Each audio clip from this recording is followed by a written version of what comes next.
All right, guys. So as I've stressed to you so much in the past, probably the biggest single issue for the 2022 midterm elections is defund the police. Okay, with rising crime that has happened across liberal cities in this country.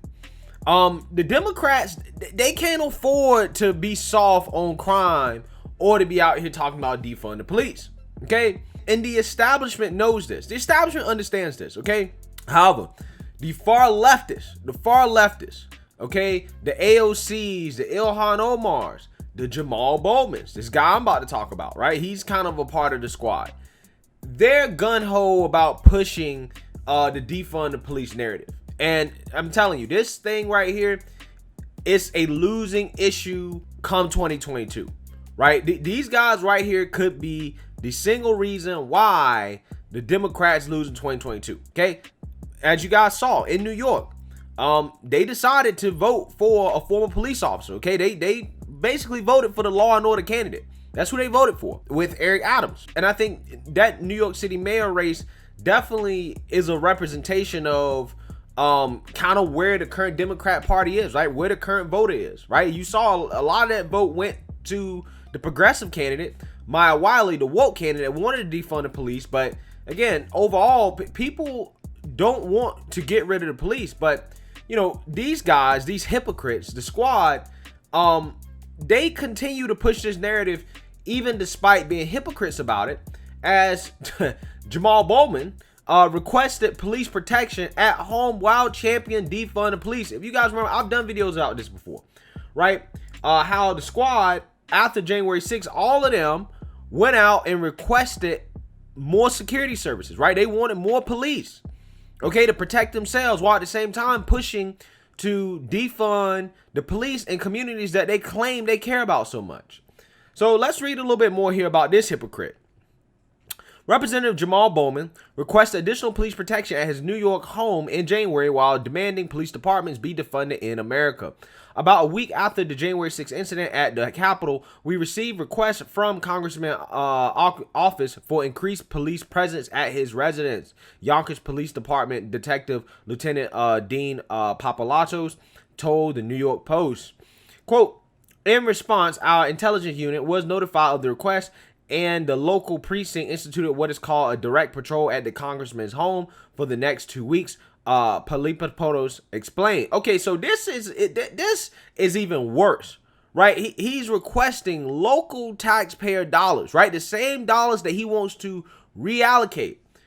He's requesting these dollars be used and shifted towards protecting his home, because he feels like he's in danger. It's not like he went out and hired private security, paid with his own money, which really is taxpayer money because we pay his salary. But he requested taxpayer funds from the local community, the same ones that he wants to defund, be shifted towards protecting him. This is how hypocritical and selfish these progressives are, man. I mean, they're really full of it. And listen, guys, I'm not saying that they shouldn't have protection, right? But it's one thing to have private security, right? To hire your own security, which I even think to a certain extent that's a little bit hypocritical. But I get it. It's another to request taxpayer funds from the communities that you say you want to defund be used to protect you. This is very hypocritical. Bowman calls for additional police protection comes as he has called for defunding police for Americans, in which he said in December 2020 to defund the system that's terrorizing our communities. A system this cruel and inhumane can't be reformed. Defund the police and defund the system that's terrorizing our communities, he said. Bowman added in an April tweet, "We screamed defund the police so we could reallocate those resources towards something that focuses on true public health and public safety." Hard to do that when they're using those resources protecting your house. Hard to do that. Hard to do that. But he doesn't care.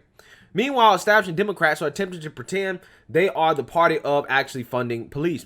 Quote, "We are the only party in Washington right now funding the police," Representative Sean Patrick Maloney told the New York Times, "even as we fight for important reforms and racial justice." Representative Val Demings, candidate for Senate against Senator Marco Rubio, has also tried to change the narrative by accusing Republicans of being the anti-police party. quote, when it came to supporting resources for local communities, including law enforcement, not one Republican voted in favor of that funding. She explained, when first responders needed them the most, one of those moments, they just didn't deliver. Okay, so she's referencing, I think she's referencing a provision in Biden's America Rescue Plan, in which they was going to allocate some of the resources towards police.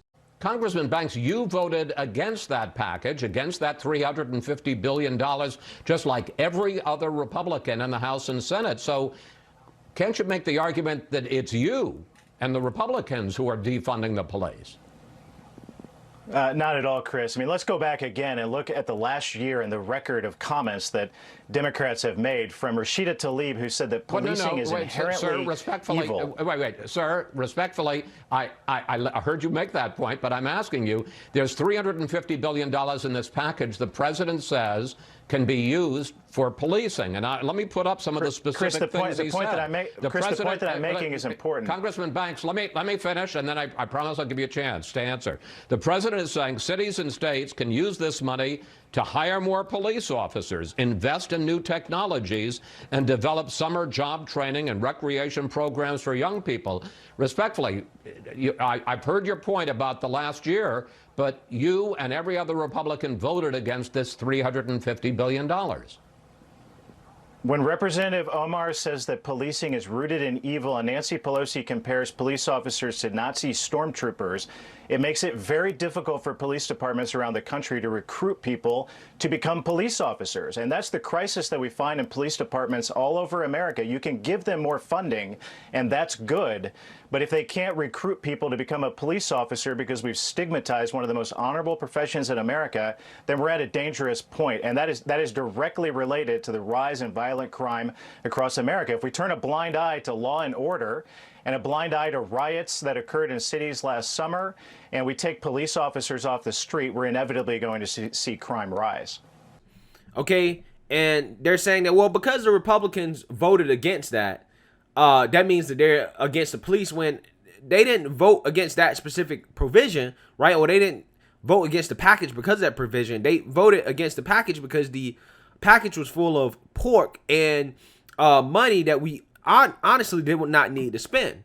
Okay, and see, the Democrats right now, like I was telling you guys, they're trying to reframe the conversation and say, oh, no, we're actually the party of police. And they're also trying to do that off the tail of the whole Capitol incident, in which I do think the Republicans dropped the ball on not giving enough attention to the police officers that were there at the Capitol. I think that was a bad move.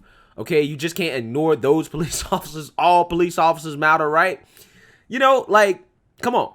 You gotta be smarter than that. Okay? And this is what I'm talking about when it comes to Republican strategy that really pisses me off. They let the Democrats turn the narrative back around on them, but they never turn the narrative back around on the Democrats. It's the point that I was making in regards to the January 6th commission. They should have pushed investigating Antifa and BLM right alongside investigating the Capitol incident. That's how you turn the narrative back on them. The Democrats now have used the whole Capitol incident to turn the narrative of policing back around on the Republicans. See, Democrats, to a certain extent, they're just better at politics, right? They're better at weaponizing language. It is what it is, okay? But like I said, I mean, they're not genuine about this, right? The problem is with the establishment, Democrats, is that they're in bed with the far left. Those who, do not believe in supporting the police at all. The establishment Democrat attempt to shift the narrative may be due to 30% of Americans feeling unsafe in public as crime rages in American cities, according to a May poll. Breitbart News reported June 23rd that homicides have increased 58% in Democrat-run Atlanta, 533% in Democrat-run Portland, and 37% in Democrat-run Philadelphia. Shootings are up 54% in Democrat-run New York City, 51% in Democrat-run Los Angeles, and 18% in Democrat-run Chicago. Okay, so despite all those facts, right, our favorite Congresswoman, and that's a joke, by the way, AOC, she, with Jamal Bowman, talks about how rising crime in America is hysteria, right? Like it's made up, like it's false. Take a look. Resources, but I agree with Representative Bowman that I do believe that we need to reallocate resources away, and that a big, major causes of this. And by the way, I also think it's important context, because we hear on the news and media, they perpetuate this idea of crime wave, right? And so this idea that a lot of us are panicked, thinking that we are at some unprecedented level that we've never seen before. We are seeing these headlines about percentage increases. Now, I want to say that any amount of harm is unacceptable and too much.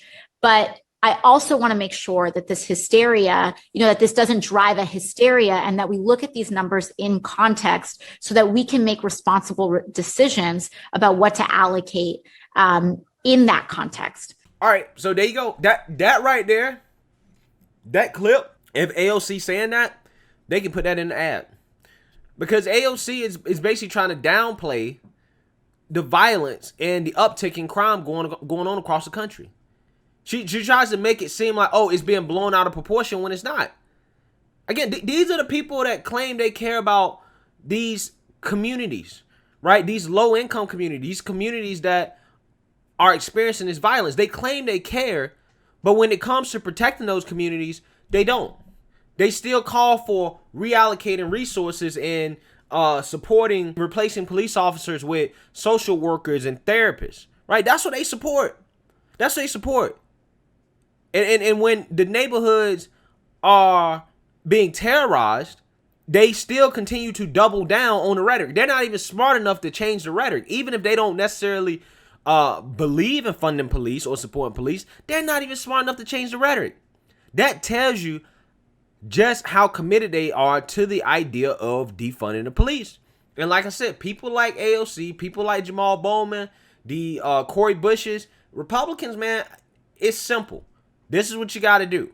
Don't let the Democrats turn back around the narrative when it comes to policing. Okay? Biden is trying to turn the narrative of crime into a gun issue. You can't let them do that. You have to make sure that you highlight the extreme things that AOC is saying, that these far left Democrats are saying about defunding police right now, because with crime rates skyrocketing, right? A lot of these cities that consider defunding the police and cutting the budgets of their police departments, a lot of these places are experiencing increases in crimes that are pissing off a lot of residents, right? You got Buckhead in Atlanta that's like, yo, we might just cut ourselves off from the city of Atlanta because we just want to get our own police department because you guys aren't doing your jobs, right? Our community is being affected by this, right? By this narrative, by the things that these Democrat politicians are pushing. So I'm telling you, the Republicans better not screw this up. Do not screw this up. Do not let the Democrats turn back around this narrative in regards to defund the police, okay? Because like I said, come 2022, this is probably the single biggest issue, okay? So let me know what you guys think. Make sure you like, comment, and subscribe. Most importantly, share a Black conservative perspective. Peace.